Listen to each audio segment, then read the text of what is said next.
মা, এক cup coffee দিয়ে যাও। আরহানের কণ্ঠস্বর পেয়ে চট করে উঠে দাঁড়ায় রিমি। এক প্রকার হন্তদন্ত হয়ে ছুটে যায় রান্নাঘরে। আরহানের মন মতো কফি বানিয়ে চলল আরহানের রুমের দিকে। অলিভিয়া সবকিছু খেয়াল করলো নিখুঁত চোখে। তার মন বলছে এটা শুধু কাজিনদের মধ্যে স্বাভাবিক মেলবন্ধন না, বরং রিমির মনে রয়েছে সুপ্ত অভিলাষা।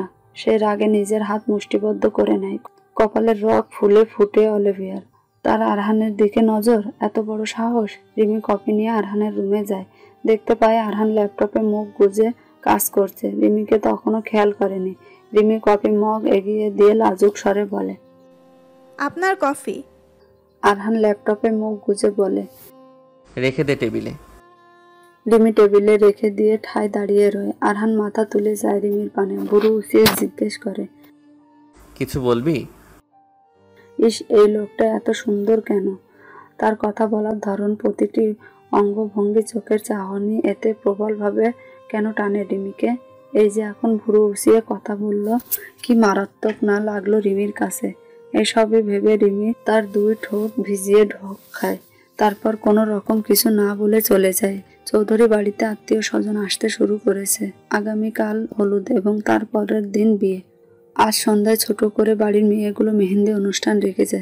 চারিদিকে মানুষের আনাগোনা। বিয়ের তোড়জোড়ে যেন চৌধুরী বাড়ি নতুন রূপ নিয়েছে। সকালের নাস্তার জন্য খাবার টেবিলে উপস্থিত হয় ঈশানী। দেখতে পাই মোটামুটি সকলে খেতে বসেছে। ঈশানীকে দেখেই রনি একটা বিশ্রী হাসি উপহার দেয়। ঘৃণায় মুখ ফিরিয়ে নেয় ঈশানী। তারপর রান্নাঘরে চলে যায় ছোট মাকে সাহায্য করতে। এদিকে রনির মুখে লিপটে থাকে এক দুর্বিষহ হাসি, চোখে অজানা কোনো রহস্য ক্ষোভ। মেহেদি অনুষ্ঠান উপলক্ষে ছাদে ছোট করে ডেকোরেশন করেছে মেয়েরা। আয়রার ভীষণ শখ ছিল মেহেদি অনুষ্ঠানের, তাই তার কাজিন মহল ও বন্ধুরা মিলে এই ছোট্ট অনুষ্ঠান উপহার দিয়েছে ওকে। বাড়ির গুরুজনরা এদিকে আসেনি। আয়রা সুন্দর একটি গাঢ় গোলাপি, ইংরেজিতে যেটাকে বলে হট পিঙ্ক রঙের হালকা কাজের একটি লেহেঙ্গা পরেছে। সেজেছেও দারুণভাবে। আর বাকি সকলকে মিলিয়ে নিজের জন্য সবুজ রঙের চুড়িদার নির্বাচন করেছে। ঈশানী, রিমি, অলিভিয়া সহ বাকি সকলে মিলে মেহেদি দেওয়ার উদ্দেশ্যে ছাদে এসেছে। বক্সে উচ্চ শব্দে বাজছে শাহরুখ খানের বিখ্যাত গান মেহেন্দি লাগাকে রাখনা। আয়রাকে মেহেদি দিয়ে দিচ্ছে মেহেদি আর্টিস্ট, সেই সাথে অন্যদেরও দিয়ে দিচ্ছে অন্য আর্টিস্ট। ঈশানী, অলিভিয়া, রিমিও বসে পড়েছে মেহেদি দিতে। ঈশানীর মেহেদি দেওয়া আগেই শেষ। সে সিম্পল ডিজাইন পছন্দ করেছিল, যেটা তাড়াতাড়ি দেওয়া হয়ে গেছে। ঈশানী হাতে মেহেদি নিয়ে বসেছিল, তখন আয়রা ডেকে বলল, ইস্যু, আমার ফোনটা ঘরে রেখে এসেছি, একটু এনে দিবি?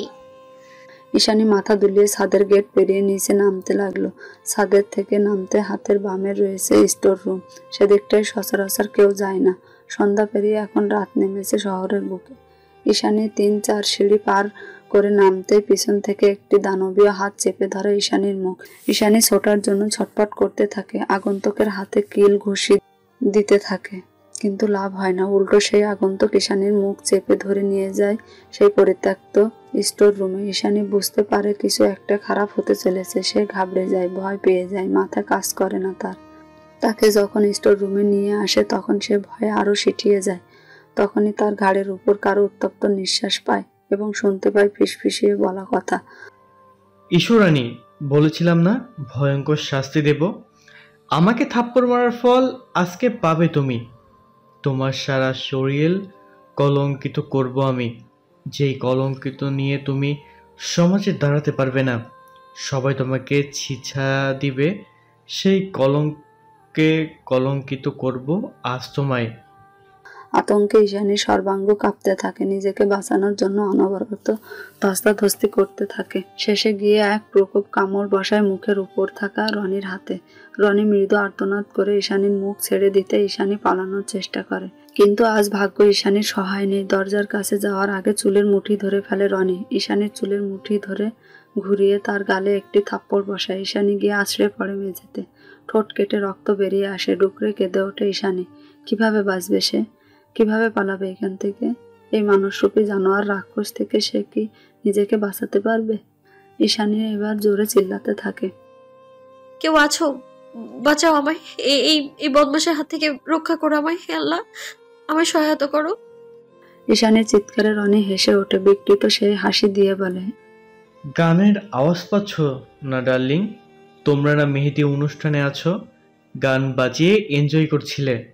সেই গানের নিচেই চাপা পড়ে যাবে চিৎকার।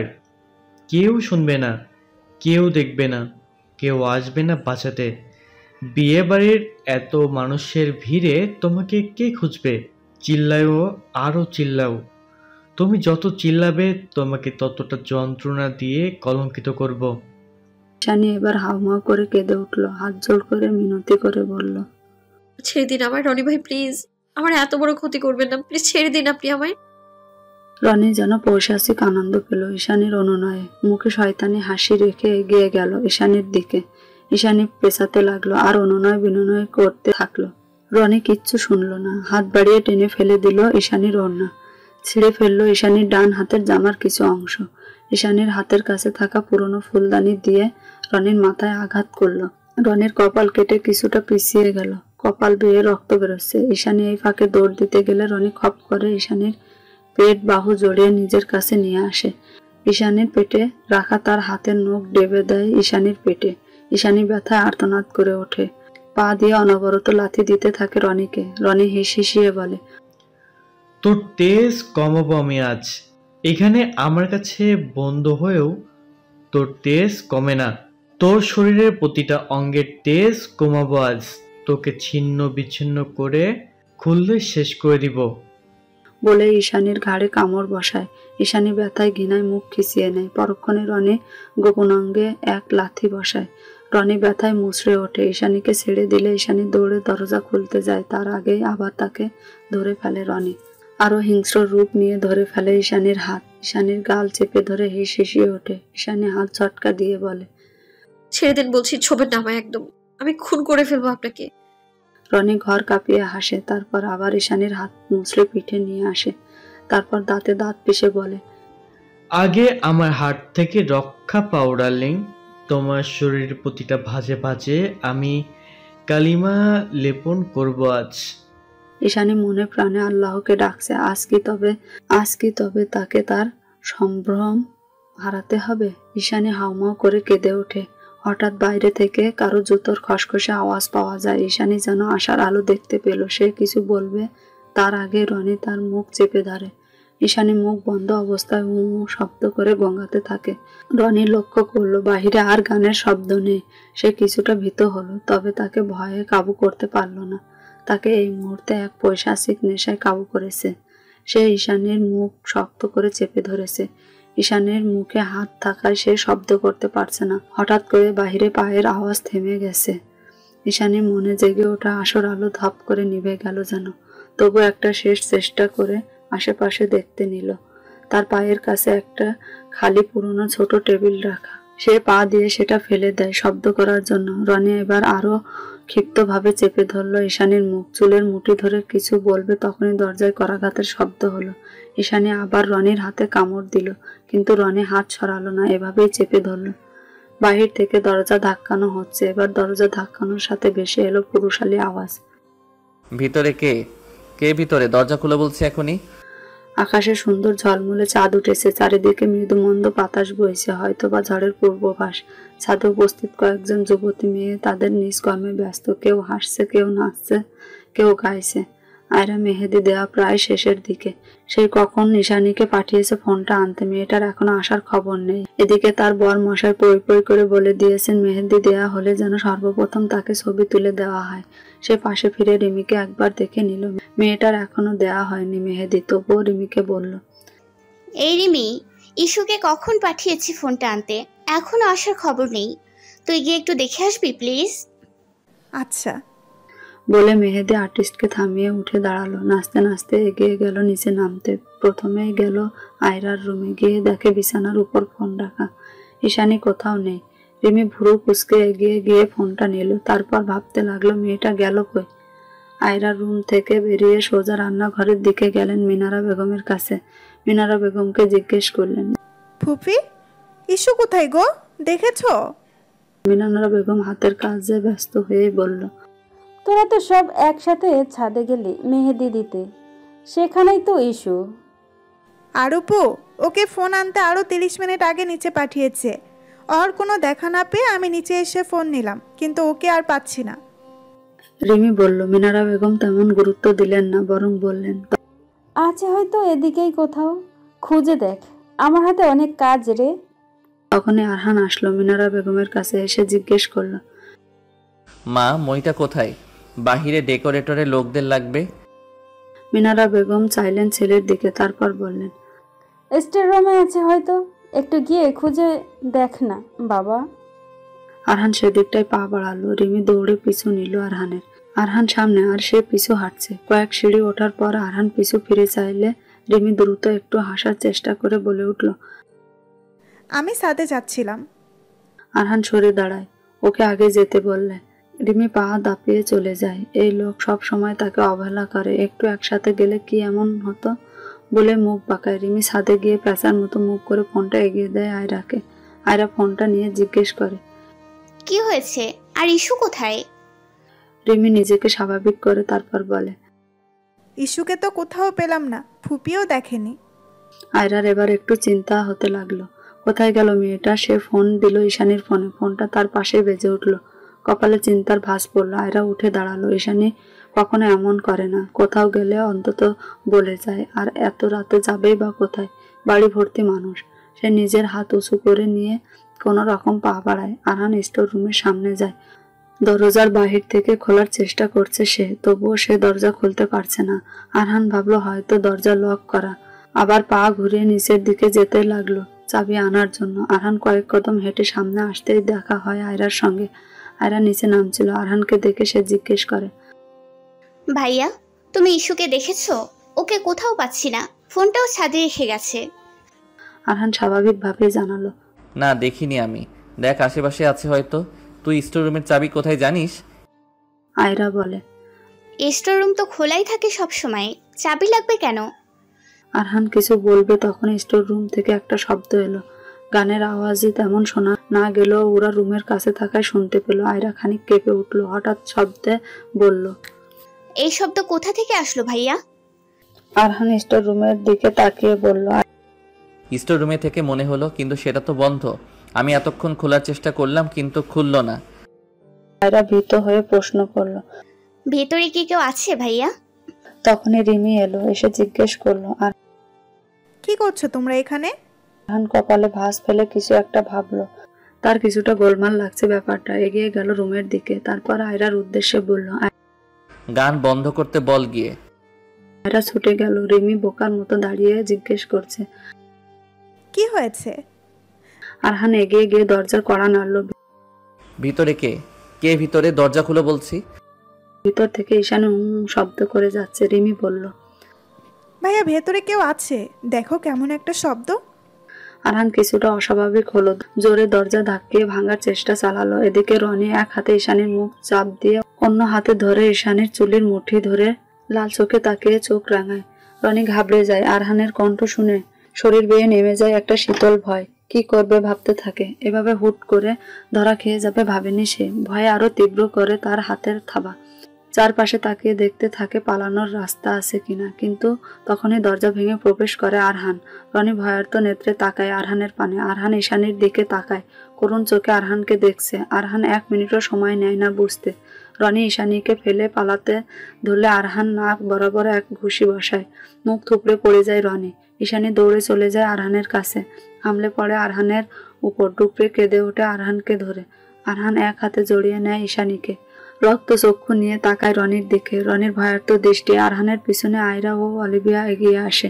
আয়রাকে পেয়ে ঈশানী জড়িয়ে ধরে কাঁদতে থাকে। অলিভিয়া মেঝে থেকে ঈশানীর ওড়না নিয়ে গায়ে জড়িয়ে ধরে। রিমি আশ্চর্য হয়ে তাকিয়ে ভাইয়ের দিকে। তার ভাই এত জঘন্য কাজ করলো কি করে? চোখে তার পানি। আরহানের চোখ লালচে বর্ণ ধারণ করেছে। কপালের রগ ফুলে ফেপে মনে হয় ফেটে যাবে। সে হিংস্র বাঘের ন্যায় এগিয়ে গেল রনির দিকে। রনি 2 হাতে ভর দিয়ে পেছাতে পেছাতে বলল, ভাই, তুমি যেমন ভাবছো তেমন। আর বলতে পারে না কিছু। আরহান তার বুক বরাবর এক লাথি বসায়। তারপর রনির কলার ধরে তুলে গালে ঘুষি দিতে থাকে, যেন গালটা থেতলে যায়। আশেপাশের মানুষ উপরে উঠে এসেছে। সাথে এসেছে মিনারা বেগম, জাহিদ চৌধুরী, রিমির বাবা রবিন শিকদার এবং মা আমেনা শিকদার। রবিন শিকদার সহ কয়েকজন মিলে আরহানকে আটকানোর চেষ্টা করে, কিন্তু আরহানের শরীরে যেন আজকে অসুরের শক্তি এসেছে। সে পাশ থেকে তুলে নেয় একটি ভাঙা কাঠের অংশ। সেটা দিয়ে আঘাত করতে গেলে আমেনা শিকদার চিল্লিয়ে কেঁদে ওঠে। মারিস না বাবা, আমার ছেলেটা মরে যাবে, মারিস না ওটা দিয়ে। আরহানের হাত থেমে যায়, ফোঁসফোঁস করতে থাকে, জোরে জোরে নিঃশ্বাস নিয়ে নিজেকে ঠান্ডা করার বৃথা চেষ্টা করে। সবাই কানাঘুষা করছে। মিনারা বেগম ছেলের মারামারির দৃশ্যে ভীত হয়েছিল। এতক্ষণে ঈশানীকে খেয়াল করলেন। ইয়া আল্লাহ বলে এগিয়ে গিয়ে ঈশানীকে জড়িয়ে ধরে। জাহিদ চৌধুরী একবার ঈশানীর দিকে তাকিয়ে আবার আরহানের দিকে তাকায়। আরহান হুঙ্কার দিয়ে বলে, এখানে কি সিনেমা হচ্ছে? সবাই কি দেখছেন? যে যার কাজে যান। সবাই এক প্রকার হুড়মুড় করে চলে গেল। থেকে গেল ঘরের মানুষরাই। জাহিদ খান এগিয়ে গেল ঈশানীর দিকে। তার মাথায় হাত রেখে স্নেহ ভরা অথচ ঠান্ডা তেজি কণ্ঠে জিজ্ঞেস করলেন, ইসুমা আমার, তোমার এই অবস্থার জন্য কে দায়ী বলো? একটু কেঁপে কেঁপে উঠল তার কণ্ঠস্বর। তারপর আবার বলল, তুমি শুধু বলো, আমি তাকে সর্বোচ্চ শাস্তি দিব। ঈশানী চাচ্চুকে জড়িয়ে ধরে হাউমাউ করে কেঁদে দিল। কান্নার দমকে কিছু বলতে পারল না। আরহান চিল্লিয়ে বলে উঠল, এই জানোয়ারের বাচ্চা করেছে। আরহান তেড়ে যায় আবার রনির দিকে। হিংস্র থাবায় মুচড়ে দেয় রনির হাত। তারপর দাঁতে দাঁত চেপে বলে, তোর সাহস কম না? চৌধুরী বাড়িতে দাঁড়িয়ে চৌধুরী বাড়ির মেয়ের ক্ষতি করতে চাস? যেই হাত দিয়ে তুই ওকে ছুঁয়েছিস সেই হাত আমি ভেঙে গুড়িয়ে দেব, যাতে কখনো ঈশানী তো দূর অন্য কোনো মেয়ের দিকে তাকাতেও তোর কলিজা কাঁপে। রনি ব্যথায় কোকিয়ে ওঠে। আমেনা শিকদার এবার নিজের ননদের কাছে যায়। রবিন শিকদার তার একমাত্র ভাই। তাকে ভীষণ ভালোবাসে ও স্নেহ করে। মিনারা বেগম নিশ্চয় ভাইয়ের বউয়ের কথা বুঝবে, কথা শুনবে। একমাত্র ভাইপো বলে কথা, আবার একমাত্র ছোট ভাইয়ের ছেলে। সে দৌড়ে যায় ননদের কাছে। মিনারা বেগমের হাত ধরে কেঁদে বলে, আপা, তোমার ছেলেকে থামতে বলো। আমার ছেলেটাকে মেরে ফেললো। আমার ছেলেটার কিছু হলে আমি আর তোমার ভাই মরে যাব। আপা। মিনারা বেগম তাকালেন ভাইয়ের বউয়ের দিকে। তারপর গর্জে উঠে বললেন, তুমিও কি তোমার ছেলের মতো জানোয়ার হয়েছো আমেনা? জাহিদ চৌধুরী এবার মুখ খুললেন। হুঙ্কার দিয়ে বলে উঠলেন, তোমাদের ছেলে একটা মেয়ের শ্লীলতাহানির চেষ্টা করেছে, আর তুমি সেই ছেলেকে বাঁচাতে বলছো? ঈশানীর জায়গায় নিজের মেয়ে হলে পারতে। বিবেক কোথায় তোমার? তোমার ছেলেকে আমি নিজে পুলিশ। তারপর আরহানের উদ্দেশ্যে বললেন, আরহান, তুমি ওকে ছেড়ে দাও, পুলিশে ফোন দাও। এই নরকের কীটের শাস্তি হবে আদালতে। আমেনা শিকদার কেঁদে উঠলেন। তারপর জাহিদ চৌধুরীকে কিছু একটা অনুরোধ এবং ব্রেন ওয়াশ করতে বললেন। ভাই, আমার ছেলেটাকে পুলিশে দিলে কি ঈশানের মান সম্মান ফেরত আসবে? আসবে না। সমাজের চোখেও কলঙ্কিনী নষ্টা। কেউ কিন্তু তলিয়ে দেখবে না যে আসল কাহিনী। আমার ছেলেকে আপনি পুলিশে দিলেও ঠিক কয়েকদিন পর ছাড়া পেয়ে ঘুরে বেড়াবে, কিন্তু ঈশানী সেটা পারবে না। ও সমাজে মুখ দেখানোর মতো অবস্থায় নেই। আমরা কিন্তু আগে থেকেই ঈশানীকে ভীষণ পছন্দ ছিল। আমার ছেলেটা ভুল করে ফেলেছে। বয়স কম তো বুঝতে পারে নাই ভাই। আপনি ওকে ক্ষমা করে দিন। ওর ক্ষমার প্রায়শ্চিত্ত হিসাবে ও ঈশানীকে বিয়ে করে বউয়ের সম্মান দেবে, কলঙ্কিনীর হাত থেকে রক্ষা করবে। বিনিময়ে আপনারা আমার ছেলেটাকে ছেড়ে দিবেন। এমনিতেও ঈশানীকে আর ভালো ঘরে বিয়ে দিতে পারবেন না আপনারা। আমার ছেলে সব দিক থেকে ভালো, বংশ পরিচয় ভালো, চরিত্রও ভালো, সবই ভালো। শুধু আজকের একটা ভুল করে ফেলেছে। বাইরে সবাই ছিছা করছে আপনার মেয়েকে। এর চেয়ে এদের দুজনকে বিয়ে দিয়ে দেই, তাহলে ঈশানীর সম্মানও বাঁচবে। চারিদিকে কেমন এক অস্বাভাবিক নীরবতায় ছেয়ে আছে। চৌধুরী বাড়ির পরিত্যক্ত স্টোর রুমে উপস্থিত মানুষগুলো তাকিয়ে আছে আমেনা শিকদারের দিকে। রবিন শিকদার বেশ খুশি হলো স্ত্রীর ধূর্ততায়। তিনিও খুব ব্যথিত হয়েছে এমন ভান করে জানালেন, ঈশানের সাথে যেটা হয়েছে সেটা খুব খারাপ হয়েছে ভাইজান, কিন্তু ভেবে দেখুন, আমেনা কিন্তু ঠিক বলেছে। এখন আমাদের শাস্তির কথা না ভেবে ঈশানের কথা ভাবা উচিত। আমি কথা দিচ্ছি ঈশানীকে রানী করে রাখবো। এসব কলঙ্ক তখন আর কেউ মনে রাখবে না। তখন রানী ওর আইনগত স্বামী হয়ে যাবে। ঈশানী ঘৃণায় চোখ মুখ খিচে নেয়, আঙ্গুল দাবিয়ে দেয় আয়রার হাতে। আয়রা বুঝতে পারে ঈশানীর মনোভাব। সে নিজেও চায় না এই লম্পট চরিত্রহীন বিকৃত মস্তিষ্কের মানুষের সাথে ঈশানীর বিয়ে হোক, কিন্তু বাবার উপর কথা বলার সাহস তার নেই। তবুও বুকে সাহস সঞ্চয় করে কিছু বলার জন্য উদ্যত হয়। তখনই আরহান চিৎকার করে ওঠে। তোমাদের কি বিন্দুমাত্র শরম লজ্জা নেই? মামা মামি নিজেদের ছেলের অপকর্ম ঢাকতে একটা ফুলের মতো পবিত্র মেয়ের জীবন নষ্ট করবেন? আপনাদের ছেলে ভালো, একটা মেয়ের শ্লীলতাহানি করতে এসেছে, তার চরিত্র ভালো, বিবেক বুদ্ধি কি হাতে বেচে দিয়ে এসেছেন? এই জানোয়ারকে বাঁচাতে আপনারা নিজেই জানোয়ার হয়ে যাচ্ছেন। রবিন তালুকদার খেকে ওঠেন, ঝাঁঝালো কণ্ঠে বললেন, মুখ সামলে কথা বলো। আরহাম, তুমি কার সামনে দাঁড়িয়ে কথা বলছো? ভুলে যেও না। আমেনা শিকদার স্বামীর হাত ধরে চুপ থাকতে বললেন ইশারায়।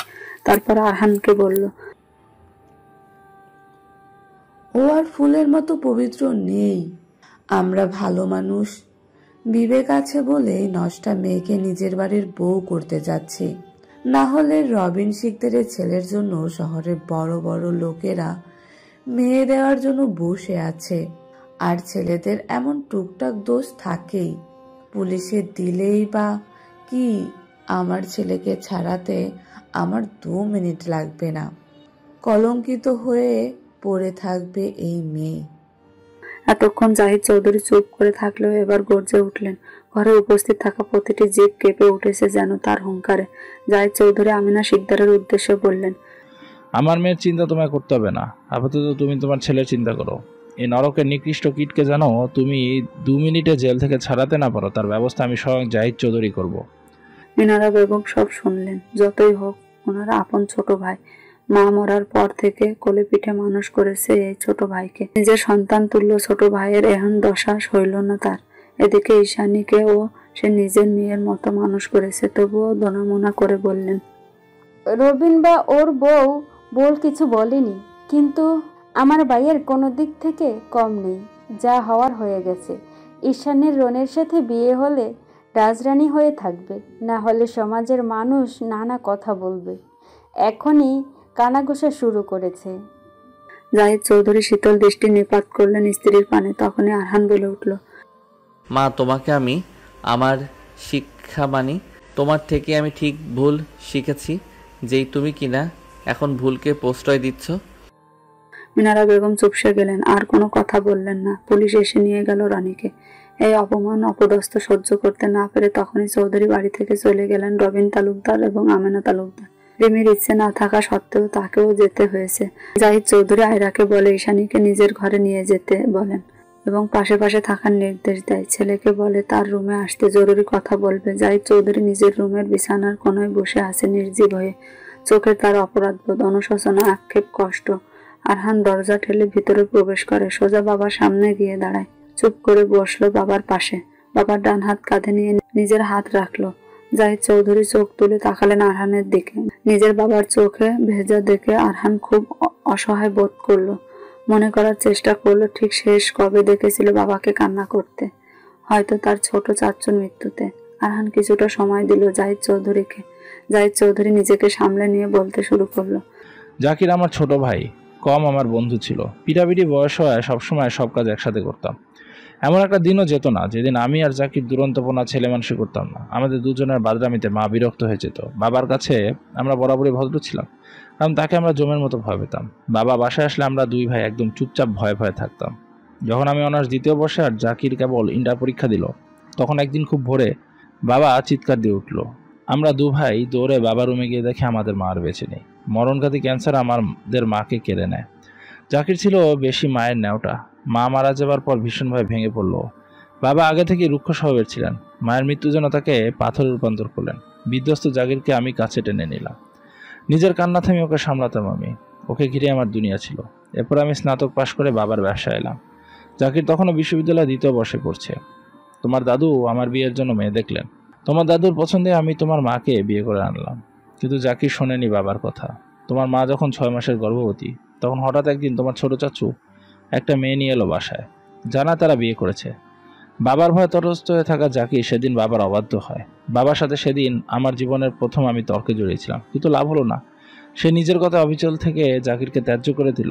জাকিরও মনের দুঃখে কষ্টে আক্রোশে ছেড়ে গেল চৌধুরী বাড়ি। আমি শত চেষ্টা করে আটকাতে পারিনি ওকে, আর না পরিবর্তন করতে পেরেছিলাম বাবার মন। এরপর থেকে জাকির আর চৌধুরী বাড়িতে পা দেয়নি। আমার সাথে ফোনে ফোনে টুকটাক কথা হতো, ওকে বাড়ি আসতে বললে ভারী কণ্ঠে বলতো, যতদিন না বাবা নিজে ডাকবে ততদিন আসবো না। জাকির তখন সেটেল হয়ে যায় বিদেশে। সে দেশে তাদের একটা ফুটফুটে মেয়ে হয়। স্ত্রী সন্তান নিয়ে ভালোই কাটছিল ওর জীবন। জাহিদ চৌধুরী একটু দম নিলেন, চশমা খুলে চোখের পানি মুছে নিলেন। আরহান এক গ্লাস পানি দিল, ঢকঢক করে সবটা খেলেন। তারপর আবার বললেন, বাবার শরীর বেশ কিছুদিন যাবৎ খারাপ যাচ্ছিল, বয়সের ভারে নুয়ে পড়ছিল। আগে সেই তেজ, গাম্ভীর্য, আত্মকরিমা, অহমিকা কিছুই ছিল না। একদিন বলেই ফেললো আমাকে, জাহিদ, জাকিরকে কল দাও। আমি অবাক হয়ে তাকিয়েছিলাম। পরপরই কল লাগায় জাকিরকে। দীর্ঘ 20 বছর পর বাবা ছেলের কথা হয়। জাকিরের সে কি কান্না, পারে তো তখনই উড়ে আসে। কথা বলে জানায় পরের সপ্তাহে ফ্লাইটে তারা দেশে আসবে। কিন্তু ভাগ্য সহায় হলো না জাকিরের। যেদিন তাদের ফ্লাইট সেদিনই বাবা স্ট্রোক করেন। জাহিদ তখনও জানে না কিছু। ও যখন চৌধুরী বাড়িতে প্রবেশ করে বউ বাচ্চা নিয়ে, চারদিকে মানুষের সমাগম, কান্নার রোল। মানুষের ভিড় ঠেলে জাকির সামনে এগিয়ে দেখতে পায় বাবা লাশের সামনে আমি কাঁদছি। তখন তো তুমি যথেষ্ট বড় ছিলে, তোমার জানা পরের ঘটনা, তবুও বলছি। আরহান হাতে হাত রাখলেন জাহিদ চৌধুরীর, থামিয়ে দিয়ে বললেন, আর বলতে হবে না বাবা, ছোট চাচ্চুর মৃত্যু এসব তো আমি জানি, তুমি নিজেকে আর কষ্ট দিও না। জাহিদ চৌধুরী বললেন, জানো না তুমি আরহান, আমার ভাই যখন অ্যাক্সিডেন্ট করে রাস্তায় পড়ে, আশেপাশের মানুষ হাসপাতালে নিয়ে যায়, ডাক্তার মৃত বলে ঘোষণা দিয়ে দেন। আমি গিয়ে আমার ভাই এবং তার স্ত্রীকে মৃত পাই।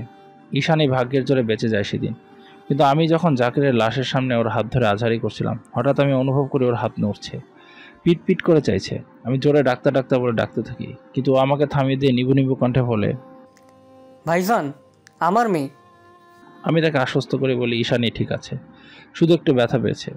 জাকির একটা লম্বা শ্বাস নিয়ে বলে, ভাইজান, আমার সময় ঘনিয়ে এসেছে। আমার মেয়েটাকে আপনাকে দিয়ে গেলাম। আমার আদরের ঘেরা রত্ন ও ভাই, আমার কলিজার টুকরা মেয়েটাকে আপনার কাছে আমানত হিসাবে দিয়ে গেলাম। এই পুরো পৃথিবীতে আমি শুধু আপনাকেই বিশ্বাস করি। আমার বিশ্বাস আপনি থাকতে আমার ইস্যুর শরীরে একটা আসরও পড়বে না। আমি জাকিরের হাত ধরে কাঁদতে কাঁদতে বলেছিলাম, তোর রত্নের আমি কোনো অযত্ন হতে দেব না। তোর মেয়ে আমার বাসায় নিজের মেয়ে হয়ে থাকবে, একটা আছড়ে পড়তে দেব না অসরে। তুই শুধু। আরো কিছু বলার আগে জাকির ওর শেষ নিঃশ্বাস ত্যাগ করেন। যেন একমাত্র ওর আমানত, ওর মেয়ের দায়িত্ব আমাকে দিতে ওর নিঃশ্বাস এসেছিল। আমি আমার মৃত্যু পথযাত্রী ভাইকে দেওয়া কথা রাখতে পারিনি।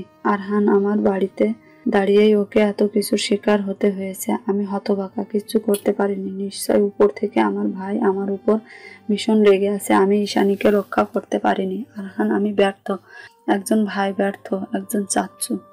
জাহিদ চৌধুরী কান্নায় ভেঙে পড়লেন। আরহান দুহাতে জড়িয়ে ধরল বাবাকে, মুখে কিছু না বলে নীরব সান্ত্বনা দিতে থাকলো। চোখ আবার লাল বর্ণ ধারণ করেছে।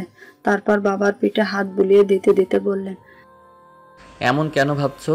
ঈশানীর কিছু হয়নি, সঠিক সময়ে আমি বাঁচিয়ে নিয়েছি। তুমি কখনোই ব্যর্থ ভাই বা চাচ্চু নও, তুমি একজন আদর্শ ভাই এবং ঈশানীর ভালোবাসার চাচ্চু।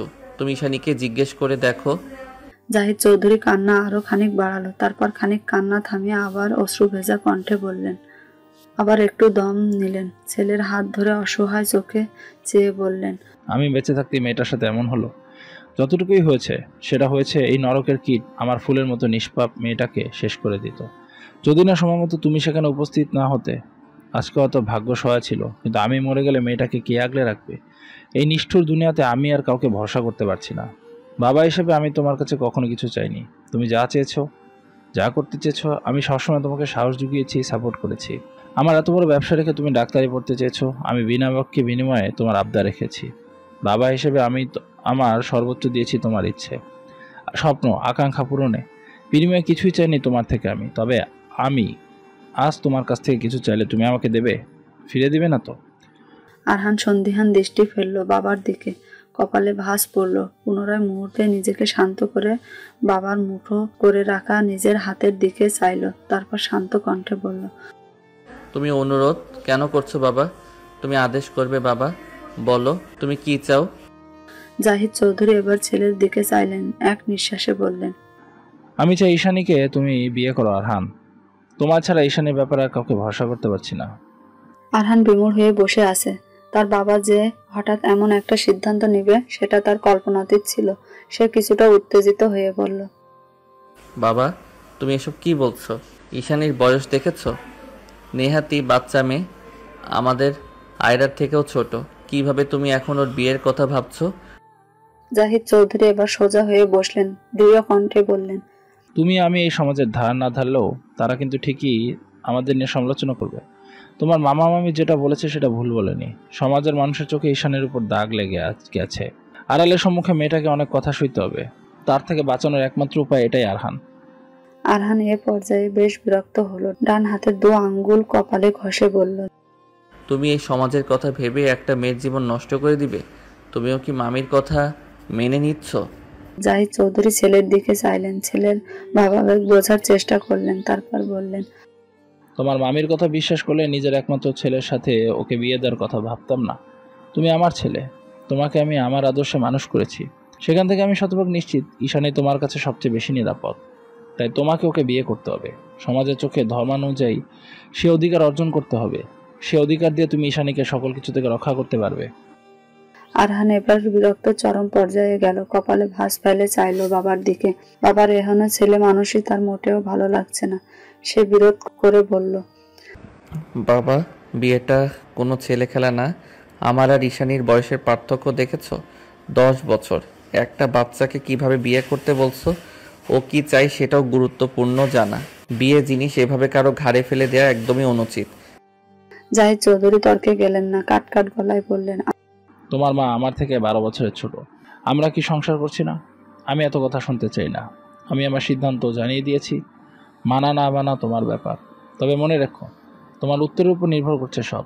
তোমার উত্তর হ্যাঁ বোধক হলে ঈশানীর নতুন জীবন শুরু হবে এই সমাজে, আর না বোধক হলে ঈশানীকে নিয়ে চলে যাব আমি অন্য কোথাও। নতুন সমাজে, নতুন মানুষের মাঝে, যেখানে ওর উপর কেউ আঙুল তুলতে না পারে। তোমরাও থাকবে না সেখানে। বাকিটা তোমার সিদ্ধান্ত। আরহান এবার ভারী অবাক হলো। কি বলছে তার বাবা? ইনিয়ে বিনিয়ে বাড়ি ছেড়ে যাওয়ার হুমকি দিচ্ছে তাকে। আরহান আর কিছু বলতে পারল না। ওষুধ কাজে দিয়েছে ভেবে মনে মনে হেসে উঠলেন জাহিদ চৌধুরী। এদিকে আরহান বিরক্ত হয়ে দাঁড়িয়ে আছে। এই মুহূর্তে তার মনে হচ্ছে তার এখানে আসাটাই ভুল হয়েছে। তার বাবা এরকম ছেলে মানুষই করবে কে জানতো। জাহিদ চৌধুরীকে ছেলের মনোভাব সম্পর্কে নিশ্চিত হতে আবার জিজ্ঞেস করলেন, তোমার সিদ্ধান্ত কি? আরহান ভুরু যুগল কুচকে ফেলে প্রচন্ড বিরক্তি হয়ে চওড়া হয়ে বলে, তুমি কি আর কোনো উপায় বাকি রেখেছো তোমার কথায় রাজি না হয়ে? জাহিদ চৌধুরী প্রশস্ত হেসে ছেলেকে জড়িয়ে ধরলেন। পরক্ষণে কাজীকে ফোন করলেন। আরহান অবাক হয়ে তাকিয়ে রইল তার বাবার দিকে। এই রাত 11টায় কি এখন তাকে বিয়ে করতে হবে? জাহিদ চৌধুরী হতবিহ্বল হয়ে চেয়ে আছে, বিশ্বাস করার চেষ্টা করছে এই যে তীরের ফলার মতো কথাগুলো আসলে উনার সহধর্মিনী বলেছেন। প্রতিটা কথাই যেন উনি বিমূর্ত হয়ে আছেন। মিনারা বেগম আবার চিল্লিয়ে বলে উঠলেন, আমি কখনোই এই মেয়ে নিজের ছেলের বউ হিসেবে মানব না। জাহিদ চৌধুরী শান্ত কণ্ঠে বললেন, এই বিয়েটা হবেই। তুমি চাইলেও হবে, না চাইলেও হবে, এবং সেটা আজ এই মুহূর্তে। মিনারা বেগম যেন আরো রুষ্ট হলেন, স্বামীর দিকে চাইলেন, রাগান্বিত হয়ে সেভাবেই বললেন, না, এই বিয়ে হতে পারে না। এরকম কলঙ্কিত মেয়ে আমার ছেলের বউ হতে পারে না, কিচ্ছুতেই না। জাহিদ চৌধুরী এবার খেপে গেলেন, খেপাটে কণ্ঠে বললেন, মুখ সামলে কথা বলো মিনা। কার সম্পর্কে কি বলেছো ভুলে যাচ্ছ? মিনারা বেগম সেভাবেই জবাব দিলেন, আমি কিচ্ছু ভুলিনি, ভুলে যাচ্ছ তুমি। আমার ছেলের জীবন নষ্ট করতে উঠে পড়ে লেগেছ। ওই রকম মেয়েদের কখনো সংসার হয় না। ঈশানীকে রুমে এনে আয়রা ওষুধ দিয়ে ঘুম পাড়িয়ে দিয়েছিল। পাওয়ার একটু কমে যাওয়ার পর ঘুমের রেশ কেটে যায়। আর শুনতে পায় নিচ থেকে চিল্লাচিল্লির শব্দ। সে রুমে কাউকে দেখতে না পেয়ে নিচে নেমে আসে। এসে শুনতে পায় চাচু আর ছোট মার কথা। ঈশানীর পা জোড়া আপনা আপনি থেমে যায়। আয়রা নিজের রুমে ছিল, সেও নিচে নেমে আসে। অবস্থা বেগতিক দেখতে পেয়ে ঘাবড়ে যায়। ঈশানীকে দেখে আরো বেশি থমকে যায়। তখনই সদর দরজা দিয়ে প্রবেশ করে আরহান, সাথে কাজে নিয়ে। এসেই ড্রয়িং রুমের সোফায় বসে পড়ে। তারপর বাবার উদ্দেশ্যে বলে, যা করবে তাড়াতাড়ি করো, কালকে কিন্তু আয়রার গায়ে হলুদ। জাহিদ চৌধুরী কিছু বলার আগে মিনারা বেগম বললেন, কিচ্ছু হবে না, হবে না এই বিয়ে। তুমি কাজীকে বিদায় করো। এই কলঙ্কিত মেয়েকে আমি নিজের ছেলের বউ হিসেবে কিছুতেই মানব না। সিঁড়ির উপর দাঁড়ানো ঈশানী চোখ খিচে বন্ধ করে নিল। চোখ দিয়ে এক ফোঁটা পানি গড়িয়ে পড়লো। তাকে এখন সারা জীবনে এই কলঙ্ক বয়ে বেড়াতে হবে। এখানে তার দোষ কোথায়? তবুও সমাজের চোখে সেই দোষী। আরহান সিঁড়ির উপর দাঁড়ানো ঈশানীকে দেখে নিল একবার, তারপর মায়ের সম্মুখে দাঁড়িয়ে বলল, তুমি ওকে কলঙ্কিনী কেন বলছো? কারণ মিনারা বেগম ছেলের উপর বিরক্ত হলো, তারপরও বলল, তুমি জানো না কেন বলছি? ওর শরীর পরপুরুষের ছোঁয়াই লেগে আছে। এমন মেয়েকে নিয়ে তুমি কিভাবে সংসার করবে? ওর শরীর নষ্ট, ও নষ্ট। মিনা, মুখ সামলে কথা বলো। ধমকে উঠলেন জাহিদ চৌধুরী। আরহান বাবাকে শান্ত হতে বলল। সে দেখছে ব্যাপারটা বলে মায়ের দিকে ফিরল, তারপর আবার শান্ত স্বরে বলল, তাহলে কি এখন ওর মরে যাওয়া উচিত? মিনারা বেগম কপাল কুঁচকে চাইলেন, ভাবছেন এই ছেলে কি বলতে চাইছেন। তারপর প্রত্যুত্তর করলেন, কলঙ্কিত মেয়েরা সমাজে মৃতই বেঁচে থাকে, ও মৃত। তবু এই মেয়ের কলঙ্ক দূর করার প্রস্তাব দিয়েছিল আমার ভাই, তোমাদের পছন্দ হয়নি। এখন এই কলঙ্ক আমি নিজের সংসারে আনবো না, কিছুতেই না। জাহিদ চৌধুরী আবার ক্ষিপ্ত হলেন। মিনারা বেগমকে কিছু বলতে নিলে আরহান বলে উঠল, সে কি নিজেকে নিজেই কলঙ্কিত করেছে, আর না নিজে যেচে গিয়ে কলঙ্কিত হয়েছে? তোমাদের সমাজের এসব ঠুনকো নিয়ম রীতিতে তোমরা একটা মেয়ের চরিত্রে নিলামে তুলছো, তার ফলাফল কি ভয়ানক হতে পারে ভাবছো? কত মেয়ে তোমাদের সমাজের এসব কটূক্তি শুনে আত্মহত্যা করে, সেই খবর জানো? যেখানে দোষটা আদৌ মেয়েটার না, তবু তোমাদের পুরুষ জাতিত সমাজ সেই মেয়েটাকেই কথা শোনায়, যেখানে সর্বস্ব হারিয়ে নিঃস্বপ্রায় সে। মেয়েটার পাশে তুমি দাঁড়াতে না পারলেও তার বিপক্ষে যেও না। তোমাদের এই আঙুল সেই কাপুরুষের দিকে তাক করা উচিত, বুঝেছ? অথচ যেই মেয়েটার দিকে আঙুল তুললে সেই মেয়েটাকে নিজের মেয়ের মতো মানুষ মনে করেছ। অথচ আজ একটা ছোট্ট ঘটনায় তুমি মেয়েটাকে যা ইচ্ছে বলে যাচ্ছ। তুমি একবারও মেয়েটার মনের কথা ভেবেছ? ওর জায়গায় নিজের মেয়ে হলে পারতে এরকম ব্যবহার করতে? আমি সবসময় গর্ববোধ করতাম তোমাকে আমার মা হিসেবে পেয়ে, অথচ আজ আমার মাথা নিচু হচ্ছে। মিনারা বেগম করুণ চোখে ছেলের দিকে চাইলেন। ছেলের কথা তাকে বিধ্বস্ত করছে। এক একটা কথা গিয়ে তার অন্তরে লাগছে। আরহান আবার বলল, আমি বাবার কথা মানিনি। বাবা বলেছিল সমাজের মানুষ ওকে ছেড়ে কথা বলবে না। আমি ভাবিনি সেই সমাজের মানুষের সূচনা আমাদের ঘর থেকেই হবে। তুমি সেসব বস্তা পচা সমাজের মানুষের কাতারে কিভাবে পড়লে মা? তুমি তো এমন ছিলে না। আমি কি তবে তোমায় ভুল চিনেছি? আরহানের এক একটি কথা যেন মিনারা বেগমের মা সত্তা কাঁপিয়ে তুলল। ভীষণ কষ্ট পেয়ে ব্যথিত নজরে তাকালো, মুখে কিছু বলতে পারল না। চুপচাপ নিজের রুমে চলে গেল। জাহিদ চৌধুরী ছেলের ঘাড়ে হাত রাখলেন। ছেলের প্রশস্ত কাঁধ চাপড়ে গর্বের সাথে বুক ফুলিয়ে বলল, আমার শিক্ষা বৃথা যায়নি। তারপর আয়রাকে বলল ঈশানীকে নিয়ে নিচে নামতে। ঈশানী নিচে নামলো। চাচ্চুর সামনে দাঁড়িয়ে নত মস্তিষ্ক দাঁড়ালো। নিজের উপরের দন্ত দিয়ে নিজের ঠোঁট কামড়ে ধরে কান্না আটকানোর চেষ্টা করে বলল, চাচু আমি এই বিয়ে করতে চাই না। ছোট মা ঠিকই বলেছে, আমার কলঙ্ক আমি ওনার গায়ে এই সংসারে এই চৌধুরী বাড়িতে মাখতে চাই না। জাহিদ চৌধুরী ঈশানীর মাথায় হাত রাখলেন। কিছু বলার আগে আরহান কাজীকে বলল, নিন, বিয়ের কাজ শুরু করুন, দ্রুত শেষ করুন, আমার কিন্তু ঘুম পাচ্ছে। শেষের কথায় হাই হাই তুলতে তুলতে বলল, যেন ঈশানীর কথা শুনতেই পায়নি। ঈশানী চোখ তুলে চাইল আরহানের দিকে। আরহান ভাবলেশহীন বসে আছে। জাহিদ চৌধুরী ঈশানীর মাথায় হাত বুলিয়ে বলল, চাচুকে বিশ্বাস ও ভরসা করো তো? ঈশানী এই পর্যায়ে ডুকরে উঠল। কোনো রকম বলল, এই দুনিয়ায় একমাত্র তুমিই আমার ভরসার জায়গা চাচু। বাবা মা মারা যাওয়ার পর থেকে তুমি আর ছোট মা আমাকে নিজের মেয়ের মতো আদর দিয়ে মানুষ করেছো। তোমাদের ছাড়া কে আছে আমার আর? ছোট মা চায় না চাচু এই বিয়ে এখানেই থামিয়ে দাও। ছোট মা ভীষণ কষ্ট পাবে। হুট করে আরহান এসে ঈশানীর হাত ধরে টানতে লাগলো। ঈশানী অবাক নেত্রে তাকিয়ে রয়। আরহান তাকে সোফায় তার পাশে বসিয়ে দিয়ে কাজীকে ডেকে বলল, বিয়ে পড়ানো শুরু করেন কাজী সাহেব।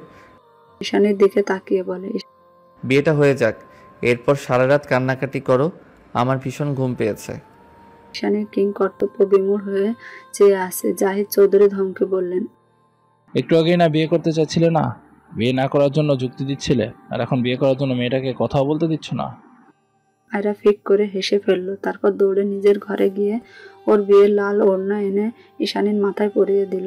এবার একটু বউ বউ লাগছে। আরহান ঈশানীর দিকে একবার চাইলো, তারপর বাবার দিকে তাকিয়ে বলল, বারে তোমার ইচ্ছে পূরণের জন্য এত রাতে হয়ে কাজে আনলাম, তো এখন বিয়ে না করে ফ্যাচ ফ্যাচ কান্না শুনবো? অবশ্য কান্না শোনার জন্য বাকিটা সময় পড়ে আছে। আপাতত বিয়ে করে ইম্পর্টেন্ট, আপনি শুরু করুন। ঈশানী তখনও বিস্মিত হয়ে বসে আছে, কিছু বলার মতো ভাষা খুঁজে পাচ্ছে না। ঈশানী যেন বুঝতেই পারলো না তার বিয়ে হচ্ছে। কাজী তখন কাজী যখন তাকে কবুল বলতে বলল তখন তার হুঁশ এলো। সে তৎক্ষণাৎ না করে, কিন্তু জাহিদ চৌধুরীর জেদের কাছে হার মানতে হয় তাকে। অবশেষে সকল অশান্তির অবসান ঘটিয়ে মধ্যরাতে আরহান ঈশানীর বিয়ে হয়। আসলে কি অশান্তির অবসান মিটিয়ে, নাকি নতুন কোনো জটিলতা উদ্বেগের কারণ হবে এই বিয়ে? দুটি ভিন্ন মানুষ, ভিন্ন চিন্তাধারা, যাদের মনের মিলনের আগে ভাগ্যের মিল হলো, তারা কি পারবে নিজেদের মনের মিল ঘটাতে? এটা কি নতুন জীবন সূচনা, নাকি ভবিতব্য তাদের জন্য ভেবে রেখেছে অন্য কিছু?